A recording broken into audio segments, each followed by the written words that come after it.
He has a new book out now called Entertaining Race, Performing Blackness in America. It is out right now. Dr. Michael Eric Dyson, how are you, sir? Brother Kane, it's always great to see you, my friend. I'm doing well. Thank you. How are you? I'm doing great. I'm doing great. This book, I think it's really phenomenal. And I like how you're talking about performing blackness and performative blackness, Right, which is a different thing. Yes, sir. And I wanted to ask you this last time. We didn't have enough time, but now with this book, it's so relevant. Mm-hmm. I'm thinking right now about the rise of a new kind of Black Republican, and we've had someone like Clarence Thomas, of course, Supreme Court Justice, who is against affirmative action, but benefited from affirmative action. And I'm thinking of folks like Senator Tim Scott of South Carolina, who often is performative with blackness. He talks about coming from cotton to Congress. He says that line every time. He talks about, I am a Black man. I know what real racism is. And you see him voting against a commission on voting rights, just to talk about it, a debate, the For the People Act, voting against the January 6th commission, basically lied about the George Floyd Policing Act. And I'm seeing more of this. I'm seeing more of these Black Republicans on the rise, where as long as they're upholding white supremacy, they're going to get far. So I wanted to know what you thought of that, because they don't deny their blackness. They are performing it in a way that seems to appeal to white voters. Right. No, I'm glad you made that distinction. It's a very important one, because we don't have to deny the legitimacy of their blackness. We're not trying to say we're blacker than thou. You just black and wrong. You can be black and right. You can be black and engaging. You can be black and uplifting. So being black is not the litmus test for the legitimacy of a particular perspective within our culture. We're not trying to play the politics of authenticity, keep it real. This is not West Coast versus East Coast hip hop in the 90s. This is about the degree to which you are willing to support historically identified, nationally recognized, and traditionally reinforced values, visions, and virtues that assist and enable Black communities to thrive and survive. And so we don't have to call you a sellout or a disloyal person. If you are destructive to our community, you are a destructive force, regardless of your race. They're using race to protect themselves, to allow them entree into our environs, so to speak, and then to wreak havoc once they're in. And I say that your blackness does not allow you access. Your blackness can't grant you permission to do what you do. You've got to make arguments that are predicated upon what is real, what is intelligent, what is moral, what is politically not only convenient, but politically compelling.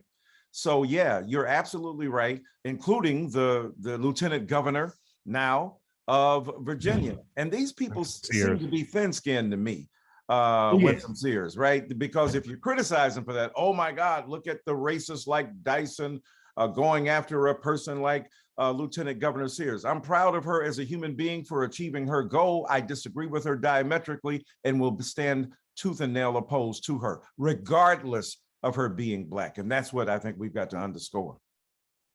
Yeah, and even hearing Condoleezza Rice on The View saying some Fox News talking points about critical race theory. Yeah, it's like, wow, this is where we are. I thought, because not all Black Republicans are alike. You have folks like Senator Edward Brooke, who challenged Richard Nixon, right? Oh yeah, back in the day. Back in the William Coleman. William Coleman was another Black Republican. Look, the Black Republicans from the 60s and 70s ain't the Black Republicans from today. Those Republicans, Edward Brooke, William Coleman, were race men. They understood the value and virtue of Black people. Look, most Black people are culturally conservative, morally and ethically conservative. I find it in my own household and beyond. That's natural instincts for most of us as Black people. That's different than a political position that is adopted, because most Black people who are culturally conservative also at least have some liberal to progressive politics, because they understand the need to forge connection with each other in a broader society that continues to look down upon us or sees us through the distorted prism of stereotype. So that's the truth about who we are. Old school Republicans got that. New school Republicans are rabid right wingers, often distorting our traditions, undermining our communities, and as you said, piping in the talking points of a vicious white supremacist logic that they get thin-skinned about when we call it out, but we got to continue to call it out. Absolutely. Absolutely. So I I saw you on Bill Maher's show this weekend. Mm-hmm. And I know you're friends with Bill Maher, and I really admire you for being able to have the conversation. I'm trying to be more like you to have the conversation because I just get kind of exhausted and frustrated. Sure. But I just I kind of wonder what happened because I heard Bill Maher say language like colorblind. Why can't we be colorblind? And I think we should be able to see color and accept it. And I forgot the man that you were there on the stage. Glenn Lowry. Yeah. Yeah. And I'm just like, and then I saw all this heat coming towards you, and I'm like, in my mind, I'm like, what happened to Bill Maher? Because I used to like him so much. Yeah, well, that, people were saying, oh my God, I've never seen you and Bill Maher be that contentious. Well, Bill Maher's going to hold his position, and so am I. And our friendship is not going to interrupt my deep disagreement with him about this issue. And my insistence, when he said my argument was disingenuous, and I talked about how his argument lacked the kind of rigor and substance that we need to have, and that you're really misapplying, the lessons that you've learned to this particular case, and the kind of fragility of whiteness, the inability to take, serious consideration of history. And I'm saying this is about history, bruh. This is American history. And to suggest that you're standing with these, white parents, these white parents are invested in a kind of historical distortion that has nothing to do with critical race theory. It has to do with their inability to accept the trajectory of American history, which is why I ask constantly, what's the alternative? So the people who reject, critical race theory are going to do what? That's what I said. They got Texas textbooks that barely give a week to slavery and a paragraph to Martin Luther King Jr., and that's about it. And so, yeah, it's tough out here, man. Even ostensible allies and people that we have depended upon to stand up. Critical race theory has drawn a sharp line in the sand, and we've got to stand up for our positions and make the argument. I love Bill Maher; he's a friend of mine. But you saw how we got into it on Friday night. I got so many people. Oh my God, are you guys all right? Look, I'm standing up for what I believe in. Yeah, and he stands up for what he believes in. But we're gonna come at it. And what blew my mind was, I'm sorry, Glenn Lowry, is that his name? I'm saying it right? And Black conservatives bring this up. They brought up police brutality. Oh, not that many Black men have been killed by police. Yeah, so much we can't respond to it all. Look, dude, one life is too much. Oh, and if you're that person's family, that's a hell of a loss to sustain. And if we would say that about white people, ain't that many white people who are going down under, look, we would be under the bus, bruh. So yeah, that's ridiculous. But then that's why I countered with, a lot of black people who are killed by, who are killed by Black people. And so are white people who are killed by white people. It's about neighborhood. It's about where you are. It's not about your race. It's about where you live. People kill where they live. So they don't want to deal with that argument. But I'm having a two-man fight. I'm one dude fighting both of these cats, man. So I said, let me do what I do, Yeah, and it's funny, and one of the things they would say about lynchings, they would say, not that many Black men are being lynched. And I'm like, y'all don't even know, you're saying the same argument. Not that many, just about 100 a year. Not that much. It's so ridiculous. Plus, that kind of, algebra of avoidance, that kind of mathematics of, distortion just doesn't cut it. Bruh, the percentages in our community are extraordinarily disproportionate. And as a result of that, we suffer greatly at the hands of the police, far more than our white brothers and sisters and many others. Talking to Dr. Michael Eric Dyson, his new book, Entertaining Race, is out now. All right, I got to do a little something. I got to give you a little bit of credit. I want to go back. I believe it's over 20 years ago at this point. Mm-hmm. You wrote this in The Reader. I just want to say, as a young Black gay boy, to read this, it really had an impact on me because I don't think I had ever heard someone like you say something like this that really impacted me. You said, the Black church must engage Black sexuality on every front. The sometimes hypocritical assaults by the white mainstream that have over the years caused us to deny our sexual beauty, the sometimes repressive sexual practices of Black religious communities that deny the sacredness of sexual identity, and the homophobia that feeds the AIDS pandemic, which has torn through Black communities with destructive fury. And you go deeper into that. Yes, sir. Nobody was saying this at the time. Nobody was saying this. And I know at some point you were going into Black churches preaching about anti-LGBT sentiments. And again, I wanted to ask you this before too. I'm going to ask you now. What made you do that? Because it wasn't popular. You weren't going to sell more books. I'm sure you were getting some kind of backlash. What was your reason for saying, you know what, I'm going to say something about this, when literally Reverend Al Sharpton, he was saying something, but outside of that, there was no one else writing about this, talking about this. Yes, sir. Bless you for that. Yeah, there were a few of us, but it was very difficult. It's difficult today. A couple of years ago, I was preaching in Cleveland. A woman came up to me, Black woman in a Black church. She said, you know, you're going to hell. After I preached the sermon, I said, wow, did Jesus tell you that? Because I just spoke to him and he ain't really said nothing about that. So I'm kind of curious about, going to hell. And she says, you know what I'm talking about. You said that God made gay people. I said, and you think I'm going to hell? And you're a polytheist? You believe there's a God for gay people and one for straight people? That God, look, was making the world and said, look, I'm going to take Wednesday off because it's tough out here creating you human beings. And then a lesser God stepped in and made gay people? Come on, or lesbians or transgender and bisexual? Stop. So yeah, it's been something I've been consistent about.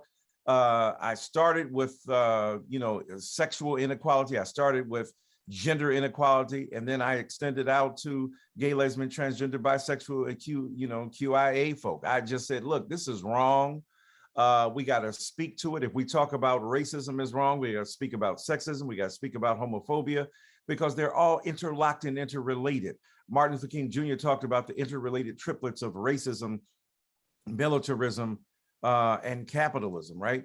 Kind of economic inequality. So my thing is that when we speak about gender inequality and sexual inequality, we've got to link all of those things together. And it motivated me to continue to speak up and speak out. And you're right, I got a lot of pushback, I got a lot of resistance, but I think we've seen the church move the needle some on this issue. Much more to do, much more to go, but at least we're having a conversation where it becomes a real bone of contention in many of our Black spaces that are sacred. Yeah, and we can't throw away Audre Lorde. We can't throw away Bessie Smith. We can't throw away James Baldwin. We can't throw away Bayard Rustin. We just can't do that. We need Angela Davis, Barbara Smith. I mean, come on. Alicia Garza, there's a lot of folk out here. Yeah, it's all part of this community. All right, so entertaining race. What's interesting too is that you also talk about how in many ways, we as Black folks on an everyday basis, we are performing Blackness, not performative, but performing it. Right. So break that down for folks who may like, because folks say, I ain't performing it, but break it down how you say, we are performing to some, not in a negative way, but just who we are. Right. I think the redemptive character of performance is far greater than this narrow, recent notion of performative as negative. If you read the theories of cultural critics, read Judith Butler, who speaks about performance of gender and gender performance and performativity in a redemptive, edifying, uplifting fashion. And then we think about the fact that, Black people are performing every day. We do it in exceptional form and in everyday form.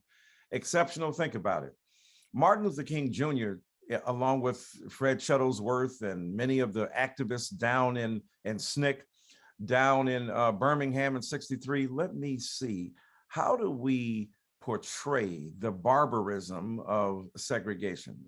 Bull Connor is the commissioner of public safety, the police chief, and he is a wicked man. Let's perform. Let's see that performed for the public. So in their resistance to segregation there, Bull Connor unleashed the fire hoses of firemen and women, and the water hoses of firemen and women, and the police dogs against the flesh of Black women and children and men. And that performance of social resistance, that performance of civil disobedience evinced and evoked the response from the white supremacist opponents that then allowed it to play into a pageantry of social redemption, because white folk during their meals looking at the news saw the performance of this bigotry, saw the performance of racial resistance, bringing that bigotry to the fore, that changed the law, that fed and fueled the Civil Rights Bill. That's great performance. Or John Lewis on the Edmund Pettus Bridge, along with Amelia Boynton and others who were struggling for voting rights acts, the Voting Rights Act. That was a performance that was ultimately redemptive and transformative. So there are many ways in which Black people every day, Shakespeare said, all the world's a stage and we're the players upon it. We all performing. We perform at work, we perform at our jobs, we perform when we go to corporate America, we perform in classrooms, we're performing Black intelligence, fighting against the distorted stereotypes. We're fighting against microaggressions. We're performing our Blackness in ways we want to preserve and acknowledge the humanity of others, but also insist upon it ourselves. So we're all being asked to perform within scripts that we didn't write, within dramas that we didn't create, in order to argue for the fundamental decency and humanity of our Blackness. So we're all at stake and we're all on stage. What do you think of President Joe Biden's performance thus far? Well, look, obviously, you gotta judge these performances in the context of what's politically possible. And you would think after 45's performance, that 46 would have an easier way, because 45 was invested in the big lie that he continues to tell. He was invested in mendacity. He was invested in civic, terror of a certain sort, because you unleash all of these forces against the dramatic rituals that sustain American life, that people seem to agree upon regardless of your party, and yet he shredded those. And that's why I call it terroristic at a certain level, because it upended the ideals and the values that seem to inform a collective American enterprise of identity and culture. He just ripped that stuff to shreds, talked bad to people, called people out of their names, refused to acknowledge the force and function of his office in a redemptive fashion. So you would think 46 coming along, trying to restore some calm to American government, would have an easier fashion, but easier way, but he hasn't. In some ways, he's got this $1.9 trillion, bill out here trying to help us out with the infrastructure. Got rejected on the John Lewis bill in terms of voting rights. He doesn't rule as a fascist dictatorial force, unlike 45, who was intent upon trying to do that. And so, he has tried to reach across the aisle, which has been, I think, problematic in the sense that, stand up and articulate ideas that are in favor of, getting rid of the filibuster. Be willing to go at Manchin and Sinema more stringently. Now, I know he's got a, checked position and tied hands to a certain degree. On the other hand, I think that, he made clear that he owed Black people a debt. And he said that, interestingly enough, when he recognized that he and Kamala Harris would be president and vice president. So he acknowledged that, which is extraordinary. No other president has ever done that.